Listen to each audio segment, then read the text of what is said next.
Chers amis téléspirituels, que les bénédictions soient. Une émission spéciale, une émission de la tournée spirituelle que nous avons démarré le samedi passé. Vous devez savoir que le samedi 19, nous étions avec nos amis de la Donga et de la Takora, précisément à la maison du peuple de Djougou. Ils étaient nombreux à être là. Nous les remercions tous pour cette confiance renouvelée. Nous remercions également nos amis qui sont à Parakou, qui ont fait le déplacement, ceux du Borgou qui ont fait le déplacement vers Parakou. Et nous demandons à vous qui nous suivez actuellement que le jeudi à partir de 10h, nous serons avec vous qui êtes dans la Liborie, précisément à Kandi. Nous serons au centre social de Kandi pour le grand séminaire spirituel au cours duquel vous aurez à faire 5 bons rituels. Les 5 rituels qui seront faits lors de ce séminaire, vous aurez le rituel de déblocage, vous aurez le rituel du réveil de l'étoile, vous aurez le rituel de la magnétisation de l'eau, vous aurez le rituel de l'anneau de Salomon et vous aurez le rituel d'activation de l'œil d'Horus. Qu'est-ce que nous voulons dire par ces 5 rituels? Le rituel de déblocage, c'est pour ceux qui ont des problèmes. Vous qui constatez que tout ce que vous prenez, tout ce que vous décidez, il y a toujours d'échecs autour. Vous avez besoin de vous débloquer de tout lien satanique. Vous avez besoin de vous déchaîner. Vous avez besoin de vous détacher de tout lien. Raison pour laquelle vous venez avec un sel de 25 francs que vous allez acheter. Arrivez dans la salle, lors du rituel, vous allez détacher ce sel. Le fait de détacher ce sel, c'est se détacher de tout lien satanique. Vous venez avec une bougie blanche de 50 francs que vous allez allumer. Vous allez allumer cette bougie et prier là-dessus pour réveiller votre étoile. Donc c'est ce que nous appelons le réveil de l'étoile que nous ferons avec vous. Le troisième rituel, ça serait la magnétisation de l'eau. C'est-à-dire que cette eau que vous avez amenée de la maison dans une bouteille en plastique, quand vous finissez de prier sur la bougie, vous introduisez la bougie dans l'eau et vous fermez. Une fois que vous fermez, cette eau devient une eau magnétique. Une eau magnétique, c'est une eau que vous pouvez utiliser pendant 1 an. C'est une eau qui a plusieurs vertus. Par exemple, le lundi, quand vous utilisez, c'est pour la procréation. Une femme qui n'arrive pas à tomber enceinte, un homme qui n'arrive pas à enceinte sa femme, vous utilisez cette eau les lundis. Les mardis, c'est pour la protection contre toute attaque satanique, sorcellerie, envoûtement, mari de nuit, femme de nuit. Le mercredi, cette eau est utilisée pour avoir la bonne mémoire, pour avoir l'intelligence. Le jeudi, cette eau est utilisée pour la richesse, pour la facilité financière, pour la prospérité, pour le succès. Le vendredi, vous utilisez cette eau pour créer l'harmonie dans votre foyer. Vous avez tout le temps de difficultés avec votre partenaire. Vous avez besoin de créer l'harmonie. Vous avez besoin d'attirer l'ambiance dans votre famille, dans votre foyer. Donc, vous utilisez cette eau les vendredis. Ou bien vous êtes célibataire et vous rêvez retrouver, vous rêvez rencontrer votre âme sœur. Vous utilisez cette eau les vendredis. Le samedi, l'eau magnétique est utilisée pour le désenvoûtement. Quelqu'un qui est envoûté, quelqu'un qui est malade, quelqu'un qui souffre d'un mal dont on ne détermine vraiment pas l'origine, vous utilisez cette eau les samedis et les dimanches maintenant, c'est pour se purifier. Vous devez savoir qu'au cours d'une semaine, l'homme a toujours l'habitude de pécher. Maintenant, il faut demander la rémission de ces péchés en utilisant l'eau magnétique les dimanches. Donc, c'est le rôle que cette eau va jouer. Mais vous pouvez l'utiliser pendant 1 an. Pendant 1 an, vous utilisez cette eau que nous appelons l'eau magnétique. À chaque fois que l'eau veut finir de la bouteille, vous complétez encore de l'eau. Ça reprend toujours sa forme. Le 4e rituel sera le rituel de l'anneau de Salomon. Vous venez avec un petit cadenas de 200 francs. L'anneau de Salomon est installé dans la salle. Et à un moment T, vous allez vous lever pour fermer ce cadenas-là autour de l'anneau. Vous ouvrez le cadenas, vous parlez là-dessus, vous faites un seul vœu. Un seul vœu qui vous est important, qui vous coûte cher, que vous voulez réaliser dans votre vie, que vous voulez réaliser dans les 6 mois, 8 mois à venir. Vous demandez et vous accrochez à l'anneau et vous fermez. Une fois que vous rentrez chez vous, vous gardez jalousement les clés de ce cadenas. Et dès que la réalisation de votre vœu est effective, vous creusez un trou n'importe où et vous enterrez les clés de ce cadenas. Maintenant, le 5e rituel, qui est un rituel magnifique, qui est un rituel spécial, c'est le rituel de l'activation de l'œil d'Horus. Qu'est-ce que nous appelons l'œil d'Horus? L'œil d'Horus, c'est ce que nous appelons communément le 3e œil. Le 3e œil, vous devez savoir que les scientifiques, les docteurs l'appellent la glande pinéale. La glande pinéale, vous devez savoir que c'est un petit œil qui est dans notre cerveau. C'est ça qui nous permet de rêver. Vous allez voir que quand vous dormez, vous avez les yeux bien fermés. Mais pourtant, vous voyez des trucs et le lendemain, vous vous réveillez. vous vous rappelez de tout ça. Vous devez savoir que c'est votre troisième œil qui vous permet de voir tout ce que vous avez vu au cours de votre nuit, au cours de votre sommeil. C'est avec ce troisième œil que les visionnaires font la vision. Les voyants voient ce qui est dans le noir, ce qui est dans les esprits. Donc, comment vous pouvez activer votre troisième œil? Nous allons faire ce rituel avec vous. C'est pour ça que vous avez besoin de ce pentacle. Regardez ce pentacle, c'est ça.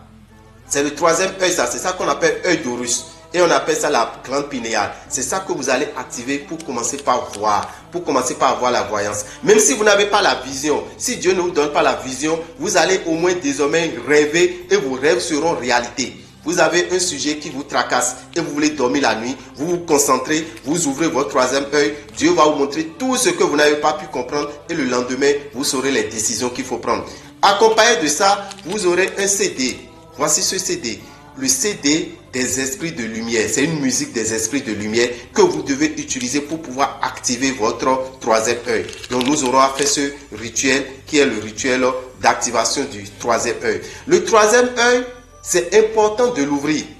Le troisième œil, c'est important de pouvoir le manipuler parce que ça vous permet de prédire, ça vous permet d'avoir la voyance, ça vous permet d'avoir des rêves qui vont se réaliser du jour au lendemain. Pour participer à ce séminaire qui aura lieu le jeudi 24 à Kandy à partir de 10h au centre social de Kandy, vous venez avec 5 000 francs. Les 5 000 francs vous donnent droit au CD et vous donnent droit au pentacle. Le pentacle est vendu à 5 000 francs. Le CD est vendu à 5 000 francs. Les deux vous font 10 000 francs. Mais vous donnez 5 000 francs et vous prenez les deux produits. Vous prenez les deux supports magnétiques qui vont vous permettre d'activer votre troisième œil. Et vous allez profiter également pour faire les 4 autres rituels. Donc vous aurez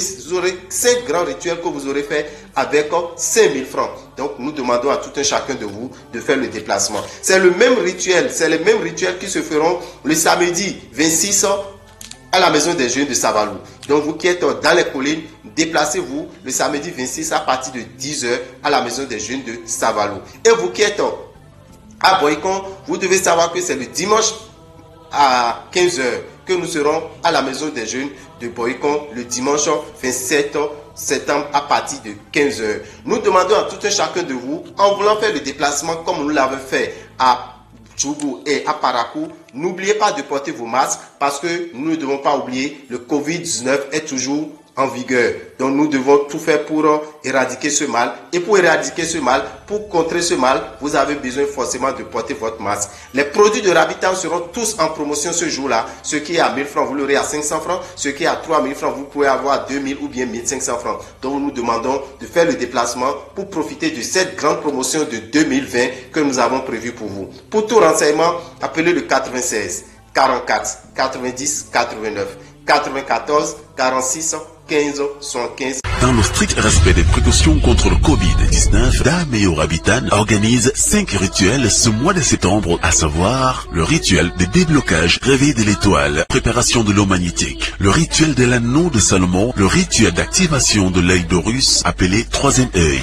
Djougou, samedi 19 septembre 10h00, Maison du Peuple. Parakou, dimanche 20 septembre à 15h, lycée Mathieu Bouquet. Kandy, jeudi 24 septembre à 10h, centre social de Kandy. Savalou, samedi 26 septembre, 10h, Maison des Jeunes. Boycon, dimanche 27 septembre, 15h, Maison des Jeunes. Venez avec une bougie de 50 francs, un sel de 25 francs, un cadenas de 200 francs et une bouteille d'eau plastique. Entrée, 5000 francs CFA. Donnant droit au pentacle qui ouvre l'œil d'Horus, dit le troisième œil. Et un CD de musique des esprits de lumière. Tous les produits de Rabitan seront en promotion. 96 44 90 89.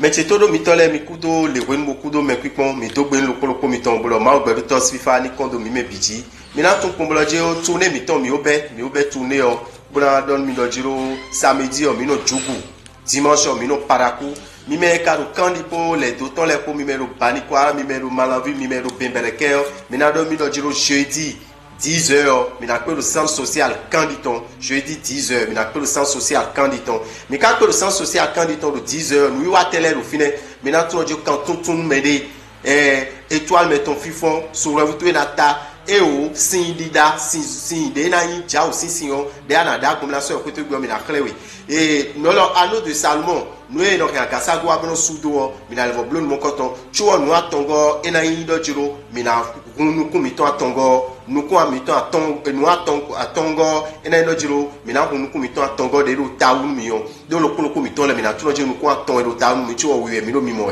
mi kala do mi ku lo jiro nu wa ni o sin do me ete ala rewa ana rentie bibla lo po je o ma rent ma un je lo ko to egbe wo iko je kun lo po gbe lo po de mede vo ibla do mede vo ibla lo kan me un we ni awa ko sabu lo je ni o tun we o ero yin lo je atun we de sin asisin kan me bo sin kan me ya si kan me fo sin kan me nu yin la kan e me so ido le bi ku yo atun we de sin kan mo ko to me bougie we mi to e no sa kon we be an re lo po bougie ni ona ta bougie lo ko sa wena kana tabuje ni o nkode de ofini bo mi do na yiro won sa gunde si nkode bo mi na yiro ba yiro ko ni okun atabuje ni o ana bio nu e ba de o bi ana fon eto atwe ana ta eto atwe wenu eto atwe ma tita wenu eto atwe ma bibriye we e na won we beto na won we nu dagbe na won we do pe o me wonu mo koton ana fon eto atwe nu atongo wa ndo jiro ajawe o ana rensin golokpo ana rensin odo roba sin goleme arensi to yo wenu mi tabuji obo khaye we deji fo ana so buji mo koton do sinyo me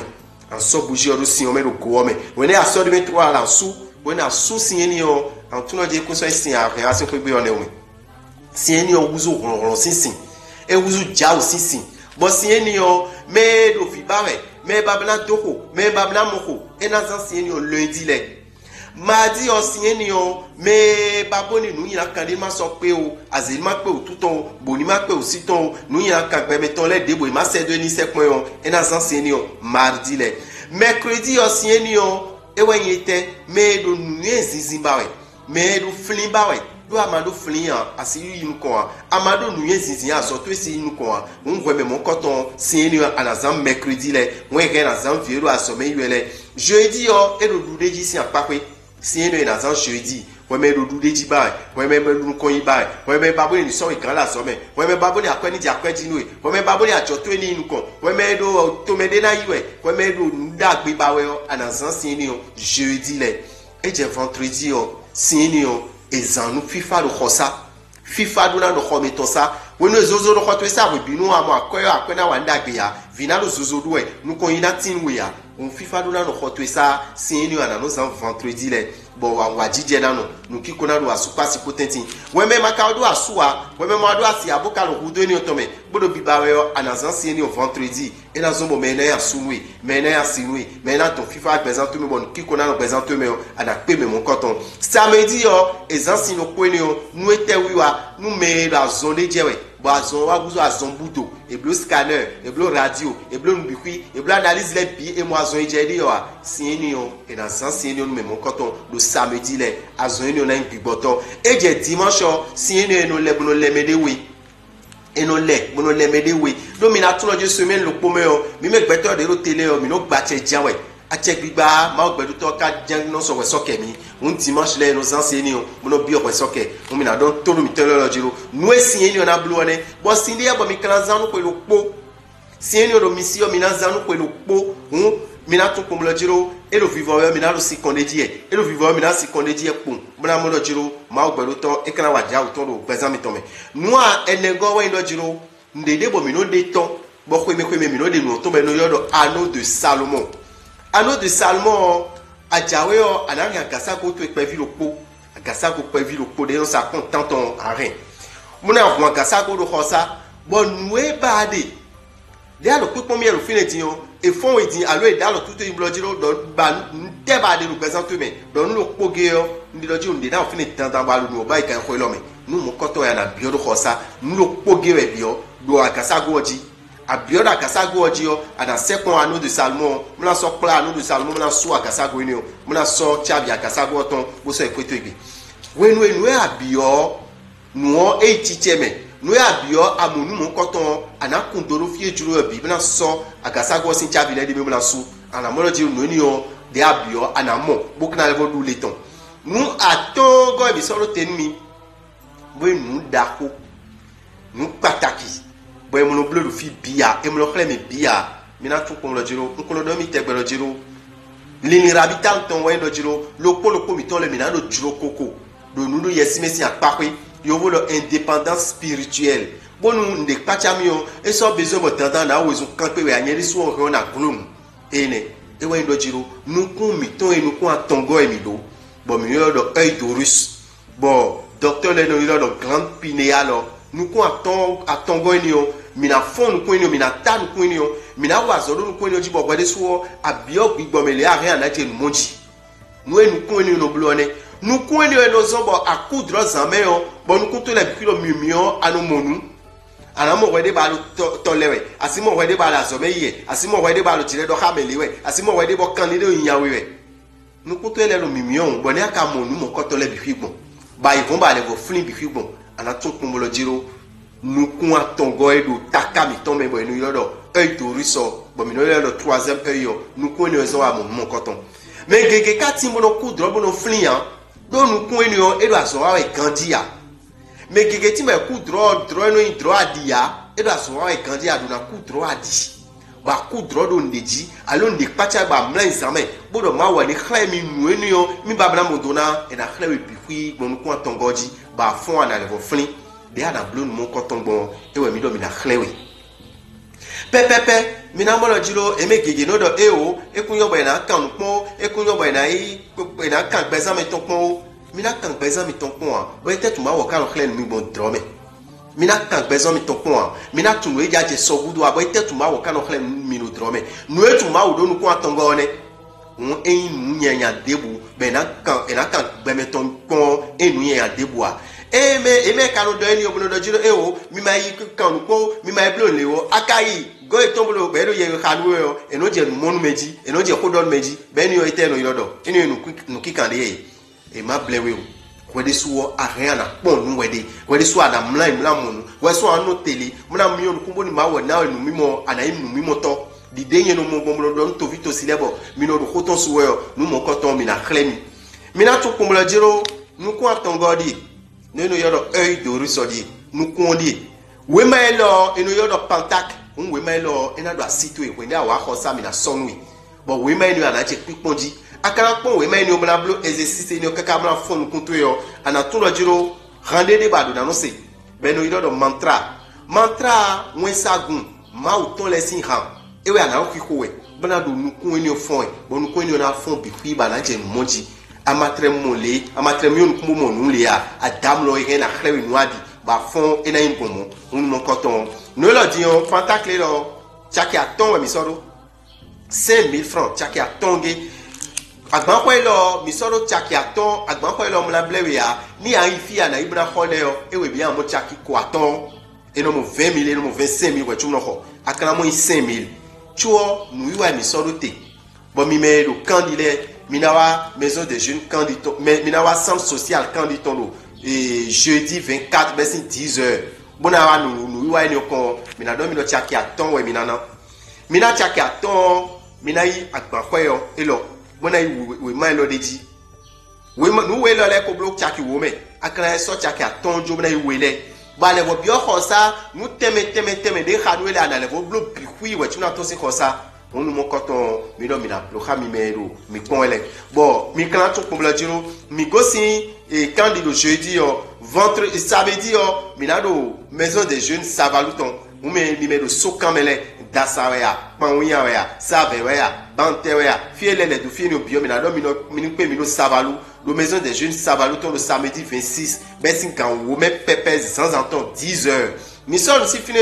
et dimanche aérobeton dimanche 27 mina pe mino maison des jeunes boy content on mi me do zukame mi me do kufole mi la do mi lo mi pe mino maison des jeunes do boy con do dimanche 27 besi 15h e we nu wi na be mi jawe yo mi na fe singolo po mi na fe bougie we lo po mi na fe je bibla lo po mi na fe akasa ko kwevi lo po nu we lo de lo po le mi so chaki aton mi ton bo bi o sa e la son we l'ennemi bon mon coton mi na fon ku mi ton tongo mina to ron ko mi to atongoji mi ka tun lo jiro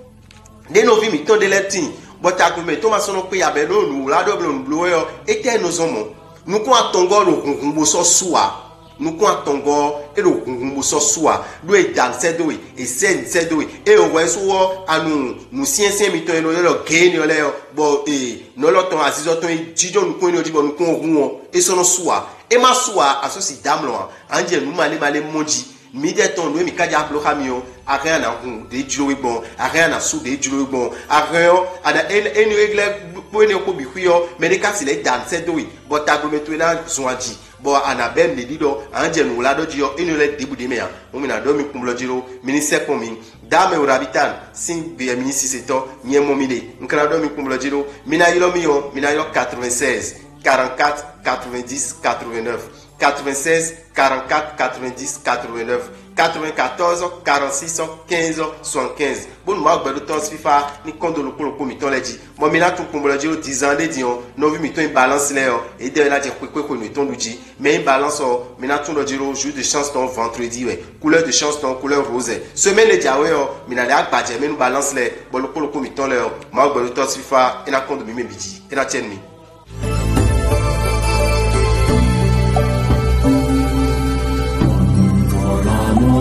Morning Soha, for the morning Soha, for the morning Soha, for the morning Soha, for the morning Soha, for the morning Soha. Morning Soha,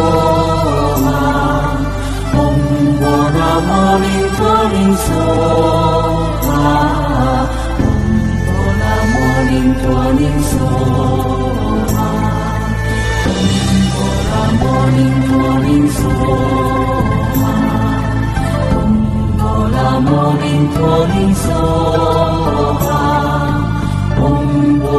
morning Soha, morning Soha.